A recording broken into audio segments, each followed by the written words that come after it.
Di tahap pertama, warga diberikan 50 bibit untuk ditanami di depan rumah. Nantinya seluruh warga akan diberikan masing-masing 1 bibit untuk ditanam di depan rumahnya. Pembagian bibit tersebut akan dijadikan program jangka panjang oleh LP3L dan IWO Kabupaten Oku, dengan harapan setiap rumah yang ada di Kabupaten Oku akan ada 1 pohon, baik itu tanaman hias ataupun buah-buahan. Penanaman ya, kebetulan kita kerjasama dengan kawan-kawan IWO ya, yang misinya kita pengen sama-sama menghijaukan Oku khususnya ya. Jadi ini 21 tahun lembaga penelitian pengembangan pembangunan dan dampak lingkungan. Sementara itu, Ketua Ikatan Wartawan Online, Herbert V. Nainggolan mengatakan, dengan bekerjasamanya IWO dan LP3L, dapat menunjukkan bahwa seorang jurnalis tidak hanya bertugas mencari dan menulis berita, namun banyak hal yang bisa dilakukan oleh seorang jurnalis.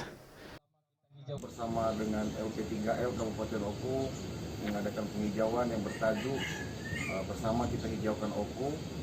Hal ini membuktikan bahwa awak media, para jurnalis tidak hanya pandai atau bisa mencari dalam. Bagus Miargo, Sriwijaya TV.